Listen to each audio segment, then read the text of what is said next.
అర్థం చేసుకోలేని మనుషులు లేక చుట్టుపక్కల మళ్ళీ ఒంటరితనం వచ్చింది. ఒకప్పుడు టీన్స్లో వచ్చింది, వయసు వచ్చాక వచ్చింది. అప్పుడు నాకు అనిపించింది, మనకి జీవితం బతికానికి భగవంతుడు తీసుకెళ్ళిపోతే బాగుంది, బతకలేకపోతాను ఈ భారాన్ని అనిపించింది. అంత బరువు ఉంటుంది.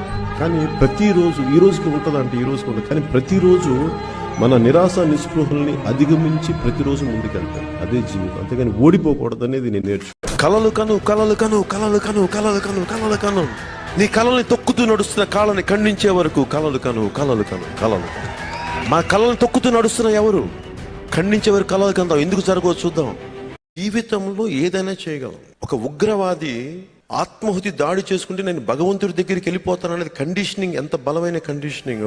నేను ఈ దేశం కోసం సేవ చేస్తాను కండిషనింగ్. నేను రోజు దశాబ్దం పాటు నేను ఎప్పుడు బయటకు వచ్చేవాడిని కాదు నా రూమ్ లో నుంచి. ఈ కళ్యాణ్ పిచ్చి పెట్టేసిందిరా వీడు ఇంట్లో నుంచి బయటికి రావట్లేదు అనుకునేవాడు. నా మైండ్ లో నా మనసులో ఏముండేదంటే నేను నా దేశం కోసం ఒక బలమైన సైనికుడు కావాలి, నా దేశం తాలూకు దోపిడీని నిలువరించాలి, దీంట్లో ప్రాణాలు పోతే పోగాక. కానీ ఎవడో ఒకడు బలంగా ప్రారంభించకపోతే మార్పు రాదు. One men's courage makes a majority. అర్థం చేసుకోలేని మనుషులు లేక చుట్టుపక్కల మళ్ళీ ఒంటరితనం వచ్చింది. ఒకప్పుడు టీన్స్లో వచ్చింది, వయసు వచ్చాక వచ్చింది. అప్పుడు నాకు అనిపించింది, మనకి జీవితం బతికానికి భగవంతుడు తీసుకెళ్ళిపోతే బాగుంది, బతకలేకపోతాను ఈ భారాన్ని అనిపించింది.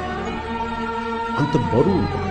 కానీ ప్రతిరోజు ఈ రోజుకి ఉంటుంది అంటే ఈ రోజుకి ఉంటుంది, కానీ ప్రతిరోజు మన నిరాశ నిస్పృహల్ని అధిగమించి ప్రతిరోజు ముందుకెళ్తాను. అదే జీవితం. అంతేగాని ఓడిపోకూడదు అనేది నేను నేర్చుకున్నాను. కలలు కను కలలు కను కలలు కను కలలు కను కలలు కను నీ కళల్ని తొక్కుతూ నడుస్తున్న కాళ్ళని ఖండించే వరకు కలలు కను కలలు కను కలలు కను.